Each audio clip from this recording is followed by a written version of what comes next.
Good evening, Western Standard viewers. I'm Nigel Hannaford. It's October the 7th, 2024, and welcome to the Hannaford Show. We are honored to have with us today the ambassador from Israel, the ambassador to Canada from Israel, His Excellency Iddo Moed. And we're going to talk about the sad anniversary that this date represents.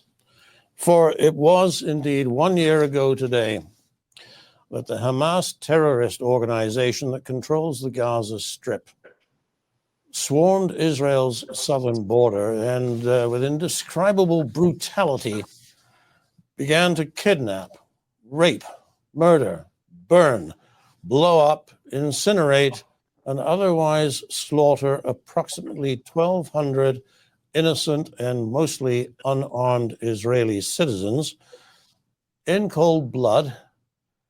It was a genocide. Most were unarmed. All were taken by surprise in their homes or in their businesses, and in the case of quite a large number, young people attending a rave in the desert, oddly enough, dedicated to peace. I say it again, this was a genocide performed in the name of Palestine. It had been planned with great precision. And after Hamas breached the border fence, it was followed by masses of people from Gaza who cooperated with the trained forces of the Hamas terrorist entity. Your Excellency, welcome to the show. Thank you for having me, Nigel. May I ask you this, sir? The horrifying experience that suffered by the Jewish people during the Second World War, commonly known as the Holocaust, is well known in Canada. People have been prosecuted for denying the Holocaust. Yet the shock and horror of what happened on Israel's southern border on October the 7th lasted about a week. And after that week, the Palestinian demands for sympathy and support took over. And as Israel retaliated, it was marked as the aggressor.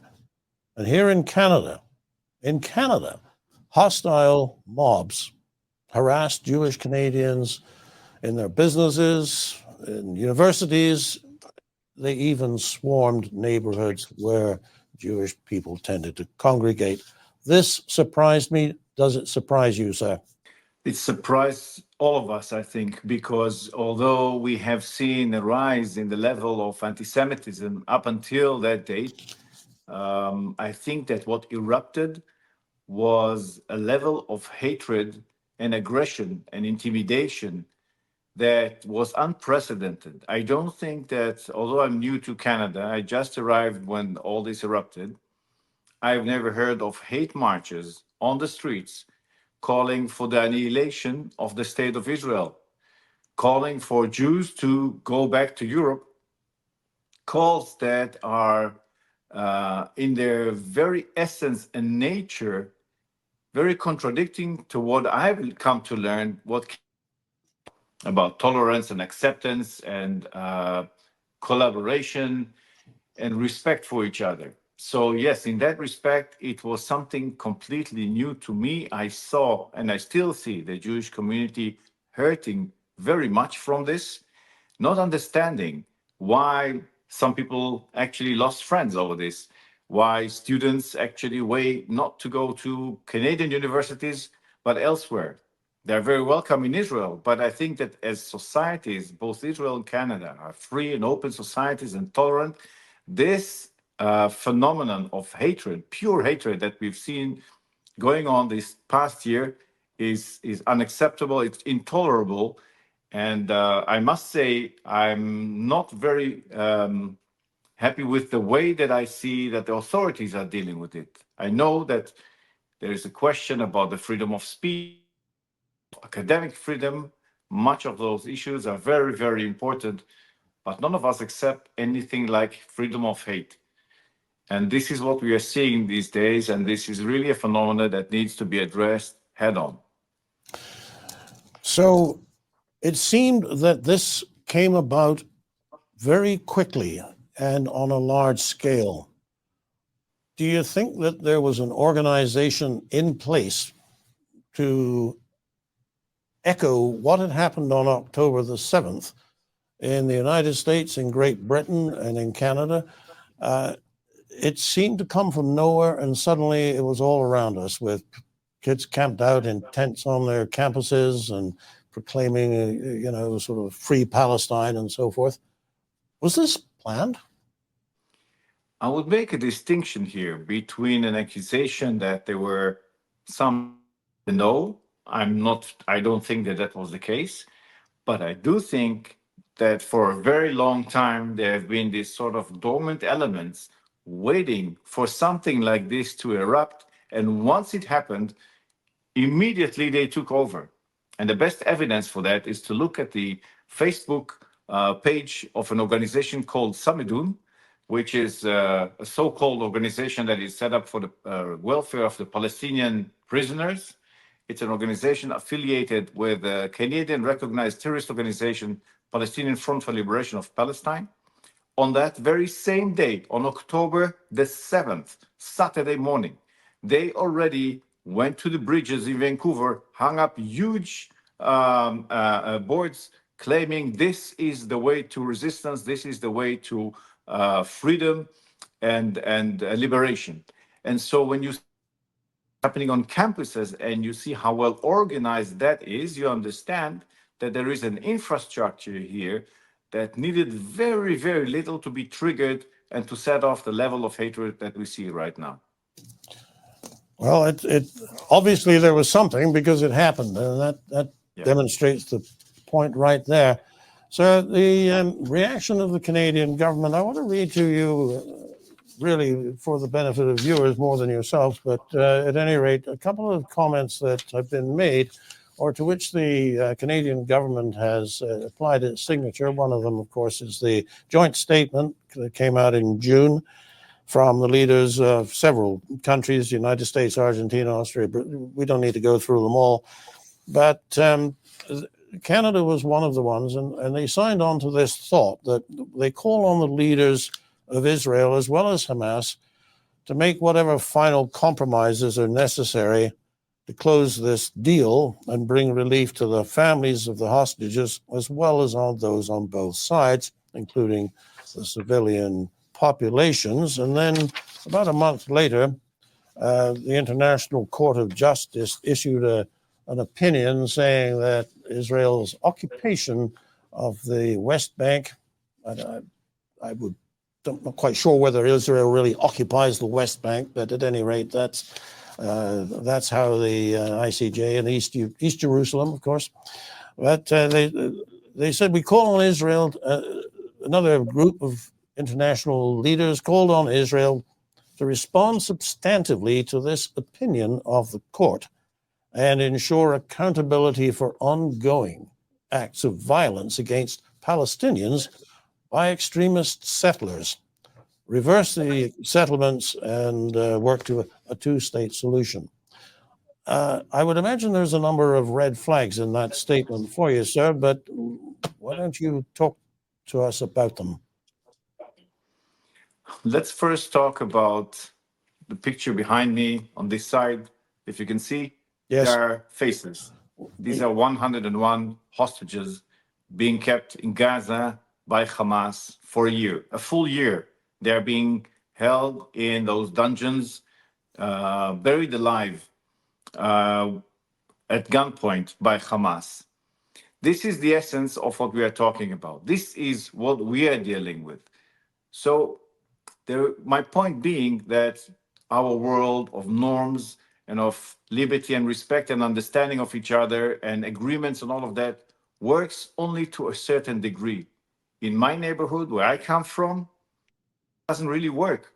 Hamas doesn't care about the United Nations. Hezbollah doesn't either. And they're all driven, by the way, by Iran, which is a member of the United Nations, that actually stood still when their leader just died a few weeks ago, which is an abomination, because that country has vowed to wipe Israel off the map, so off the face of the earth. So what we are talking about in Israel is coming to terms with our reality. And in our reality, terrorist organizations, even if the whole world calls them to lay down their arms, they wouldn't, because that means absolutely nothing to them. They are actually established as a contravention to the law. They don't. It doesn't exist in their reality, in their realm. So we here in the West have to understand that we have to use sometimes other means to attain our liberty, to safeguard our security, and this is what Israel is doing. We would love to be able to negotiate and talk. This is what we've been doing up until October the 6th. We were actually providing the population in Gaza with the means to sustain themselves, to develop their industry, traders have a bigger income. Actually, some of the people, some Israelis volunteered to assist Palestinians to drive, to take them to Israeli hospitals when it was possible, like Vivian Silver, who was murdered on that day, a Canadian who was murdered on that day by Hamas. We are speaking in two different universes and trying to reconcile our reality with global politics and all the well-meant words of a ceasefire and coming to terms, trying to reconcile that with the barbaric terrorists that are out there that have only a specific goal, killing all Jews and eliminating the state of Israel. That there are two parallel lines that don't really reconcile. So asking Israel to do something in accordance with our normal diplomatic ways is nice, is good. Yes, we are a democracy. Of course, it's very important for us to listen to our friends around the world, including Canada, of course, which is a great friend of Israel. But when it comes to dealing with terrorists, it just doesn't work. So in Lebanon, we have Hezbollah. It's a state that doesn't really have a competent government, and the Lebanese army is not able to implement United Nations Security Council resolutions. And because of that, Israel is obliged to cross the border and to make sure that there is no more threat to Israelis living beyond that border, within Israel.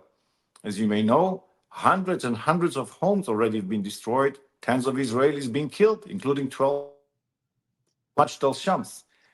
And I didn't hear at that time the whole world coming together and saying, let's immediately have a ceasefire. It only starts when Israel is actually going to the next level. Instead of containing this barrage of rockets into Israel. Up until that time, about 8,000 rockets were shot from Lebanon into Israel, not just at the border area, but far into Haifa and as far as Tel Aviv. When Israel acts, all of a sudden the world says, oh, wait a minute, let's try and find a diplomatic solution here. It doesn't work like that, not in our reality. If we stop, the other side, of course, uses that to rearm and to continue their attacks. So really, it's not that helpful when foreign governments, and we'll just talk about Canada, but when our own Canadian government says, well, we need a ceasefire and we need a two-state solution. There is no. Is there a two-state solution, sir?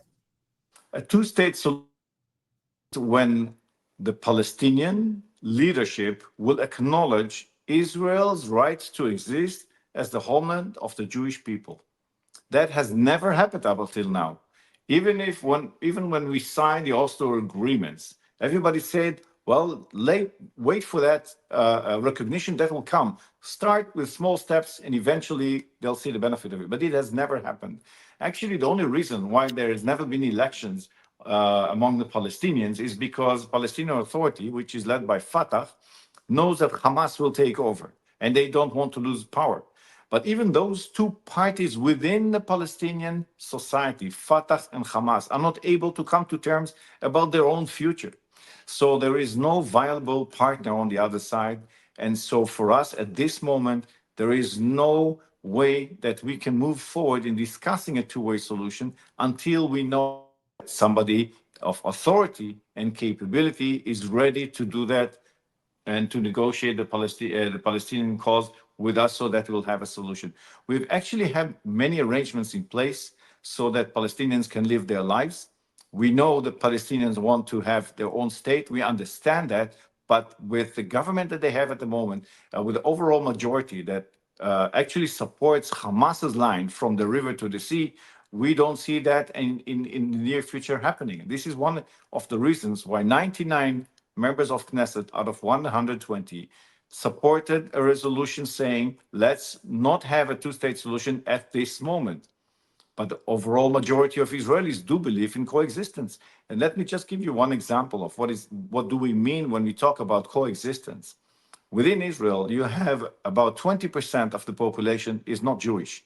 There are Supreme Court surgeons, there are pharmacists, there are lawyers, there are bus drivers, they are everywhere. They are part and parcel of Israel's society, and they are not happy. But neither are the ultra-Orthodox or the Orthodox or the left or the right. Nobody's happy in Israel because it's a democracy.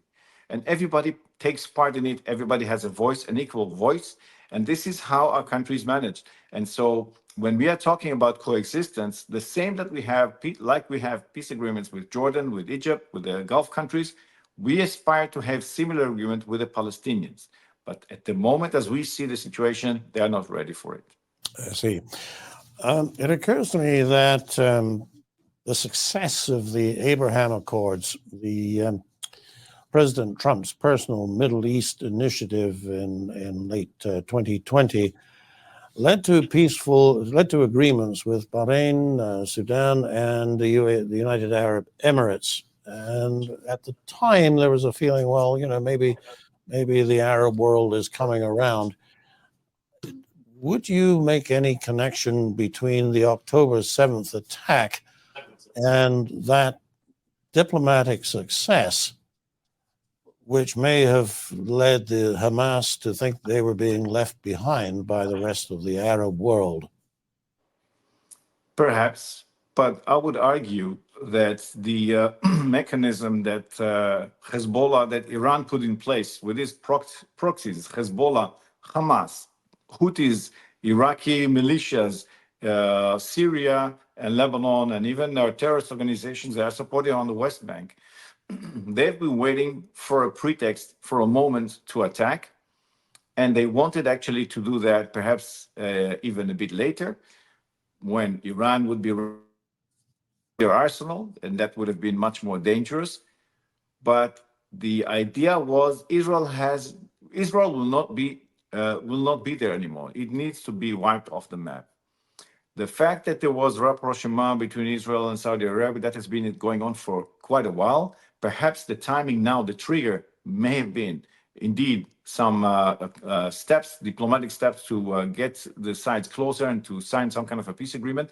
I suspect that is the trigger for now, but we have to remember that the whole idea of the Shia revolution is not just to wipe Israel off the map. Let's just think about the 180 ballistic missiles that shot into Israel just a few days ago. Those missiles have a far further reach than Israel. And we have to remember, they reach well inside Europe, and they continue to develop it, and they work together with North Korea. There is an axis of evil Iran is part of, and they are partnering with those who will support their interest. And their interest is to spread the Shia revolution around the world, and they will not stop. Just like they are active here in social media, in supporting encampment in McGill or in the United States universities. We have enough evidence for that. So the threat that emanates from Iran is not just for Israel, it's not just regional, it's global. And we have to remember that. You have just placed this conflict in a very much larger context.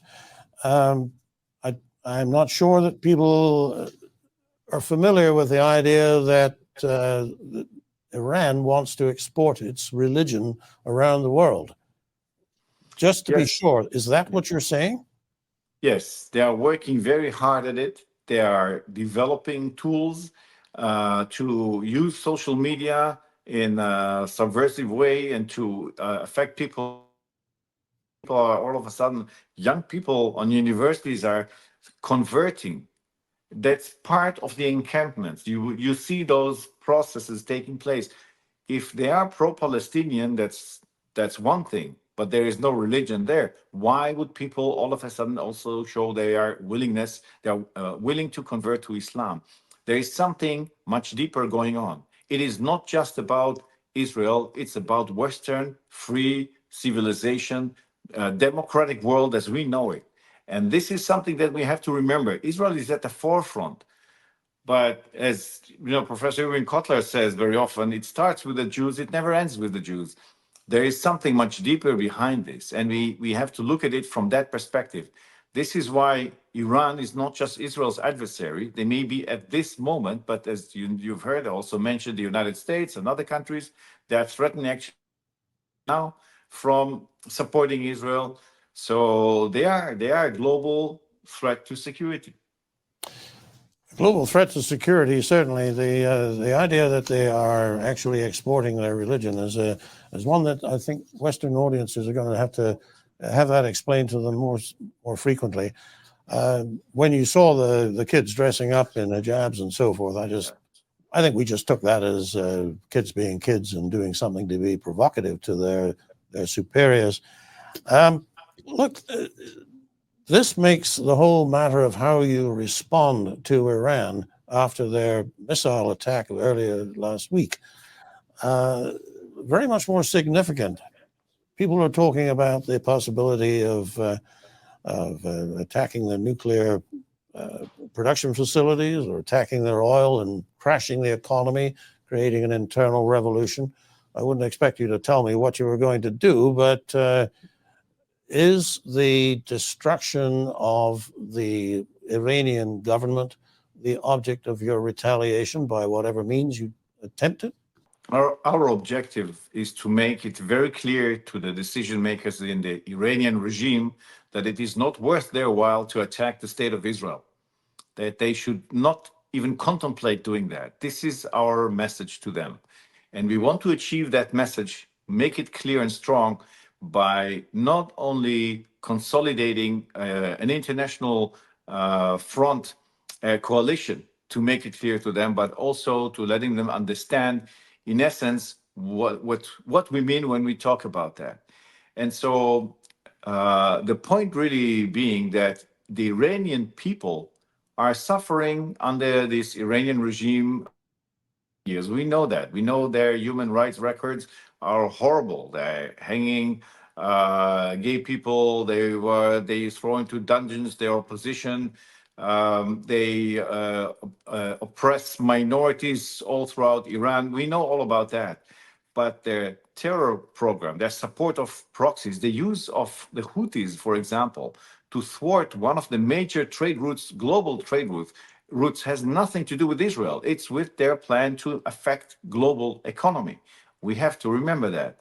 And so their nuclear program, similarly, it is to threaten Israel, but also to be a player on the global map. They want to have much bigger weight than they carry at the moment. And their people are suffering under the wrong choices that the regime is making by investing all its resources, and they have an abundance of oil deals. Instead of investing in the development of the Iranian people, they are actually building this mechanism, the proxies, the nuclear, missile, and all of that. And of course, it's investing much in spreading their religious ideology in a very harmful way instead of a peaceful way. And so this, again, what we would hope is that from inside Iran, there would come some kind of a change. But Iran is not a democracy. And so we see, and we've seen the people trying to rise up against their governments in many ways, women, students, everyone. And it's very, very hard. But the world should unite to make sure that Iran changes and become a player, a positive player in the global scene, instead of an oppressive, dangerous, genocidal regime that wants to wipe a democracy off the face of. We're almost out of time, sir, but the last question is really probably the most important one. What would a Middle East look like that was safe for Israel? Do you have to reoccupy Gaza? Do you need to reoccupy southern Lebanon? What does it look like? Let's imagine that there would be no Hezbollah in Lebanon. There is no dispute between Israel and Lebanon. Actually, a few years ago, we brought in the United Nations to make sure that the borderline is exactly goes exactly according to the maps that they are accepted by the United Nations and the international community. That's called the blue line. So we are there. We have no dispute with Lebanon. Hezbollah not being there would have made our relations completely different. There are huge in Lebanon, partly because Syria and Iran are abusing that country as a proxy for them against Israel. But otherwise, the Middle East could change because the people in the Middle East want peace. The same applies for Jordanians, Egyptians, Gulf population, Saudi Arabia, Morocco, North Africa. We've had peaceful relations with some of these countries for many years. To tell you that there was always brotherhood and love, no, but there is the respect that we have for each other, for each other's sovereignty, for each other's existence, for each other's development. And we've been working very closely with many of those governments, sometimes also under the radar, to help alleviate some of the issues that do not really pertain directly to security. But of course, that very much because we're in a region where extremists are very dangerous. So I What do you see do about Gaza? So let's talk about Gaza. Just as an example, as you mentioned, I think at the outset, Israel left in 2005 with the hope that in Gaza would emerge a community that is self-supported, self-governing, autonomous, and as an example also for the West Bank, so that we can see some of the fruits of peace, as we call it. And instead of that, Hamas took over. While Hamas was taking over, Israel was still continuing to convene donor conferences and contribute as much as it can under the agreements with the Palestinian Authority, so that this part of Gaza would be able to develop, prosper, create its own independent resources. It never materialized, but I do believe now that when we attain our goals, Hamas is leaving. I know Hamas ideology may persist, but let's say that it can be marginalized. If people see other ways, if Gaza is demilitarized and de-radicalized, these are actually the ground changes, conditions that need to change there in order for people there to have a better life. I do hope that with with our war against Iran and the axis of evil in our region, people will see that we can overcome this evil together. It's not much published, but we are fighting much of this together with our Arab allies and neighbors. And if we believe and we continue to work together, we will make a difference for people, and we'll hopefully very soon be able to establish a new order in the Middle East that is able to push away the barbaric acts and intentions that some people have, and instead of that, create development, create prosperity for everyone, and find a way to live together the same way we live in Israel. Live and let live. We will never all be very happy, but we'll be living together in a satisfactory way, in a peaceful manner. And I do believe that that's possible, but we have to persist. We have to make sure that we win against the evil forces that have risen to destroy us. And once they are gone, we have a new reality that we can shape in a way that's beneficial for all of us. Thank you, Your Excellency, for this commentary on what's going on. I'm sure that I'm not alone when I say that the vision that you have described in the last 20 seconds is one that would be widely shared in this country, notwithstanding some of the things that we were talking about earlier, which frankly disappoint us all. Ambassador Moed, thank you very much. Appreciate your time. Thank you for having me, Nigel. Thank you.